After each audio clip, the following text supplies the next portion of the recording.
Savage Dragon 111 from September of 2003. No gimmicks on this cover, just a close-up of Dark Dragon, mean mugging the camera, no word balloons or goofy titles. This dude means business, so let's get into this one. A Tale of Triumph and Tragedy. Brought to you by Eric Larson, Bill Crabtree, colorist, John Workman, letterer, and Josh Eckhorn, super friendly aviator. That's a reference to a lyric from the Zephyr song by the Red Hot Chili Peppers, everybody's favorite band. Moving on to the conclusion of a 4-part story arc. Lo, there shall come an ending. Last we left off, Alex Wilde in her new battle tank armor. She destroyed the portal to Dimension X, preventing an invasion of an alien army of absorbanoids. On the downside, this used up all the remaining power in her armor, and it pissed off this big purple brute, the Lummox, aka Ben Blank. Got it? This issue moves around a lot, so it's going to be confusing. We got 3 separate storylines going on. You got Battle Tank versus the Lummox. Then there's Jennifer and Angel in Dimension X. They've been separated from Dragon, and they believe him to be dead. But they did find Rex Dexter floating around in the debris. But Angel is more interested in going to Glum World, which is the red planet seen there in the background, which is where our third tale takes place. Mr. Glum arrived on his home planet carrying the near lifeless body of the Savage Dragon, only to discover that his people were murdered, victims of a worldwide genocide perpetrated by the Dark Dragon, the doppelganger that Dragon Prime had thrown into the void back in issue 99. This vicious bastard is the last person our heroes want to see. Mr. Glum tries to buy some time, talking tough, but Dark Dragon isn't buying what he's selling. And that's how it goes, kind of jumping from one story to the next. Back on Earth, Alex is getting her ass kicked in this armor now that it's just dead weight, or so we think. Angel and Jennifer, they try to revive Rex Dexter, but then they run into Deathseed. This is the villain who was leading the invasion, and that ain't happening anymore, so what's he gonna do? Then on Glum World, Dragon Prime has regained consciousness, but his limbs are burnt to a crisp, so he's in no shape to take on the Dark Dragon. Every page changing locations here. So on Earth, Alex Wilde gets the jump on the Lummox, and he was beating up an empty suit of armor. And then Alex has this sci-fi gizmo, the power damper ray gun. She fires it at the purple brute repeatedly, but it doesn't seem to be effective. Back on Dimension X, Deathseed attacks Jennifer, but he's not prepared for how strong this lady is, and she brushes off the attack and knocks his damn jaw off. So he picked a fight with the wrong gal. This comic is jumping around so much, it's an effective way to ratchet up the tension and excitement when you're reading it. It flows pretty well, but it makes for a hectic recap here. Back on Glum World, Dark Dragon demands to know what happened to the world he left behind. And Dragon Prime is honest. He tells him it was devoured by Universo. And this is not the news that he wanted to hear. So you can see that look in his eyes, man. He loses it, and he starts pummeling his charbroiled twin.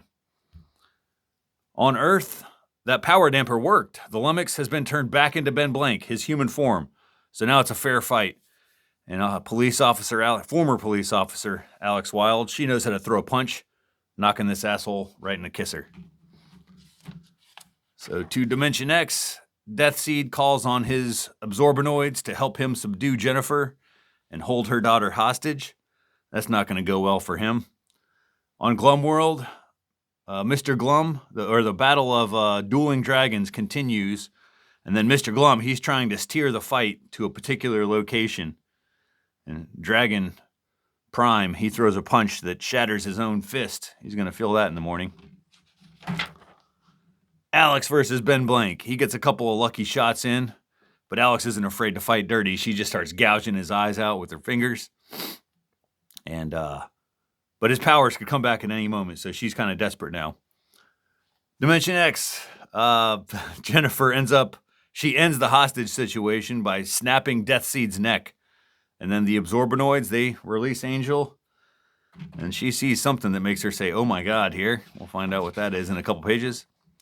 Back to the dragon fight. Mr. Glum, He has these guys just where he wants them. He releases a trap door that both dragons fall into, but Dragon Prime, he grabs the edge, and then Dark Dragon, he grabs his shitty, burnt-up arm.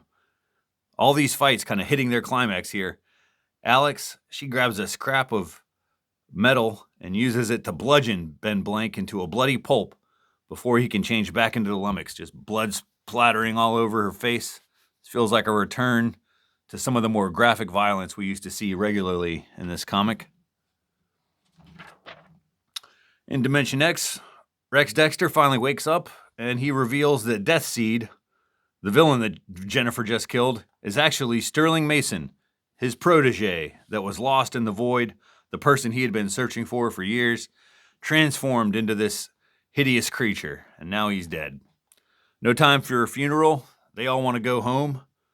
Angel suggests that they go to Glumworld, and Rex Dexter says that's an excellent idea. Before they get there, we have a cliffhanger to finish. Dragon Prime's arm snaps off, sending Dark Dragon falling into the pit, never to be seen again, ? Dragon lifts himself out of there, and Mr. Glum's a little surprised. He's like, oh, you're alive. Maybe some disappointment in his voice. But it's all in the open now. Glum admits he's been trying to kill Dragon since day one. Maybe they can come to some sort of understanding. Let's see, as we start to wrap up, Alex regains her composure, takes in this bloody scene, dropping her weapon, slumping against the wall with a 1,000-yard stare in her eyes, and she says, this one's for you, Dragon. Back in Dimension X, Rex Dexter and Jennifer and Angel, they arrive on Glumworld. They're reunited with Mr. Glum and Dragon, of course. Finally, the whole gang somehow is transported back to Earth with Mr. Glum's technology, I guess. Everyone has been through hell, covered in blood and guts, missing limbs but alive. And finally, Rex Dexter takes off his helmet, revealing that he is unknowingly transformed into this demonic-looking insect creature, just like Sterling Mason had turned into Deathseed. So, what a way to end this crazy sci-fi shenanigans, as always, in Savage Dragon. Moving on to the Mighty Man backup. Chapter 3, Seeds of Doubt. Mark Englert doing the heavy lifting here with an assist by Eric Larson, Gary Carlson, and Robert Kirkman. Not a bad team. So this deals with the relationship between Nurse Ann Stevens and her boyfriend, Larry. So he doesn't know that Ann can transform into Mighty Man, and her secret identity kind of takes an emotional toll on both of them. But honestly, it's pretty uneventful. Though Bobby Berman, he's watching the same program they are, talking about Mighty Man back in the day, and he realizes that he has this gun that can take away Mighty Man's powers. I don't know why I didn't think of this before. I guess this jogged his memory. But anyway, he finds this thing, and he's going to use it to try and take away Mighty Man's powers from Ann. Moving on to G-Man Adventures by Chris Giarrusso. I guess it's not Comic Bits anymore. Anyway, not much happens there. Just a couple of gags. On to Fanatics. Larson, very short up here, doesn't say much. Just some letters from the usual suspects reacting to issue 109, including this one from Chris Piers, Mr. Comic Tropes himself. I've been watching his YouTube channel forever, so it's cool to see his name pop up in a Fanatics from 20 years ago. But that's going to do it for this one. There's some artwork here on the back by Joe Abraham, featuring characters from his series Hellhound. Though these guys look like rat creatures from Bone. Anyway, next week is issue 112. Adios.